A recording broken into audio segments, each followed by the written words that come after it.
Hello, my name is Thomas Trauch, and today we are going to resume with Proposition 17 of Gottfried Wilhelm Leibniz's work on the arithmetic quadrature, ellipse and hyperbola. And Proposition 17 is basically a continuation of Proposition 16, where Leibniz is making use of the Ricci-Theorem to prove that certain areas which he inscribes or produces by principle are directly related to each other in a certain proportion. Let's go ahead and show what this is all about. So in the first step we are treating a parabola, a quadratic parabola. We're having 2 points on this parabola, C1 and C2. They both have their ordinates and their abscissas, and in this parabola we are going to inscribe a sector now, which is the red area. So you basically connect the points with the apex point, and as a third boundary line you have the curve itself. That's a sector. So just like the sector that was inscribed in Proposition 6 and Proposition 7 into a semicircle. The same principle basically works also with any arbitrary curve, as was Leibniz's point, and he uses this proof from 6th and 7th proposition extensively also to achieve his notation of the calculus. And the second area which we're going to inscribe is basically the area that is bound by the ordinates between those 2 points and the axis and the curve itself. So what the proposition is about is to prove that the double of the sector and its relationship or its ratio to this quadrilinear zone is exactly appropriating the dignities omega and e, whereas omega is the v dignity and e is the y dignity, and the ratio omega minus e divided by omega. So this is what was found out to be also the principle from the Proposition 16 previously for the quadratic parabola. And the proof goes as follows. We have proven, as I already told in Proposition 6 and Proposition 7, that this very red sector triangle appropriates exactly the half of a segment which is produced by the resecting figure of such a curve, be it semicircle, but also in this case a parabola. So the green curve is basically the resecting figure of the parabola. And the area that is bound by the ordinates, the resecting curve and the axis, that is called the segment. And from the previous Proposition 6 and 7 we know that the segment is exactly the area of the double of the red sector. This we already proven, and this is clear. So from the previous Proposition 16 we know that the segment and its ratio to the quadrilinear zone is the principle based on the Ricci-Theorem that the dignities omega minus e divided by omega is appropriate in exactly that ratio between segment and the quadrilinear zone in blue. That has also been proven.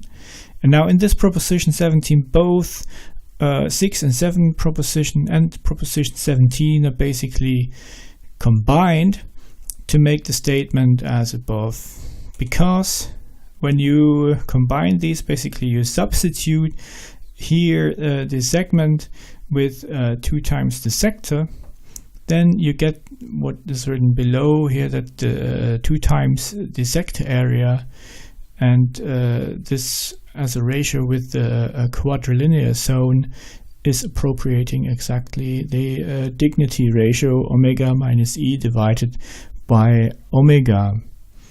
And This is true not only for the parabola, but the same case can be made for a conjugated parabola, for instance. So the conjugated parabola is nothing else than a transposed parabola. Yeah, today we would say like a root square function or something like this. It's just that the dignities y and v have been exchanged as compared to the parabola itself. And the same principle can be made up there. So we again have our red sector, we have our quadrilinear zone bound by the axis, the ordinates, and the conjugated parabola's curve itself. We draw out the resecting curve in green, and we also get the segment figure, which is also depicted in green here. And we again go with our proofs from Proposition 6 and 7 and also from 16, basically stating the same, that 2 times the sector, red, equals the segment. This has been proven in 6 and 7. And in Proposition 16, it was proven that the segment figure, green, divided by the quadrilinear zone is appropriating the ratio of the dignities E minus omega divided by omega. Because the conjugated parabola is now, as it says, conjugated, meaning the dignities y and v have been exchanged. This means that also the dignity powers in this dignity ratio are exchanged. So that's why it's not omega minus e now, but e minus omega now. And ergo, when you combine these two statements, you again get the fact that 2 times the sector divided by the quadrilinear zone is appropriating the ratio of the dignities e minus omega divided by omega. And this is very easy to follow based on the proofs of Proposition 16 and Proposition 6 and 7. And as well, we also shall be looking at the hyperbola. There you can again make the same point, and there you also have another relationship in terms of the dignity powers.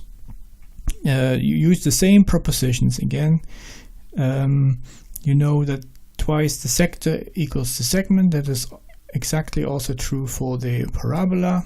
The hyperbola, you have the red sector, you have the resecting figure drawn out, and you build the segment figure, and it's the same principle. The segment figure is twice as large as the sector. And from 16, the segment figure divided by the blue quadrilinear zone, which is a little hard to see here because in the case of the parabola, the hyperbola, the segment figure is a little larger than the quadrilinear zone, which is sort of hiding behind the segment figure here.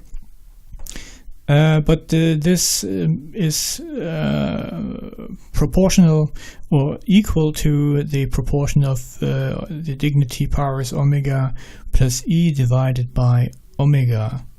And when you look at the fact that the segment figure is double the sector, and you substitute the segment for 2 times the sector, you make it knowable that the double of the sector in red divided by the quadrilinear zone is appropriating the ratio of omega plus e divided by omega. And in this case of the hyperbola, omega is 1 and e is 1, so omega plus e is 2, and divided by omega 1, that makes it 2. So twice the sector is basically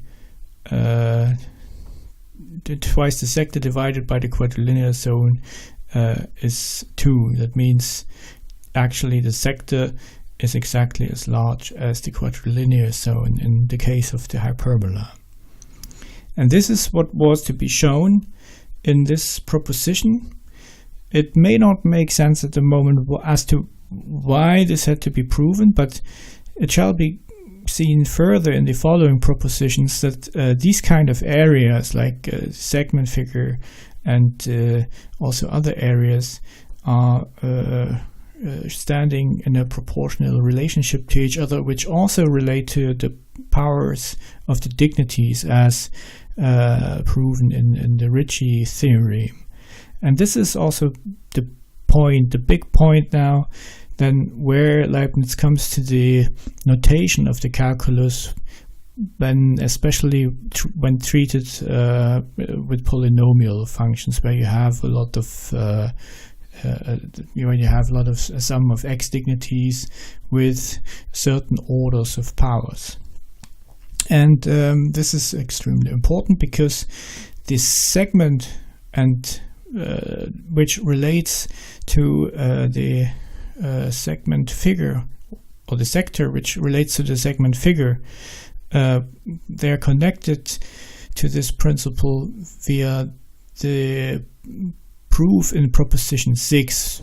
And this segment or figure and the sector, they sort of serve as an intermediary to show at the end the ratio or the relationships of two other areas, upon which then later on Leibniz built his notion of the calculus of looking at area under curves and next to curves and so forth, and which helped him to make this calculus, at least in the case of polynomial functions, very easy, a very straightforward operation. And this we're going to show in the next propositions 18 through 19, how this especially came about. So for now, I hope I didn't confuse you too much, and I hope to see you later. Thank you very much, and bye-bye.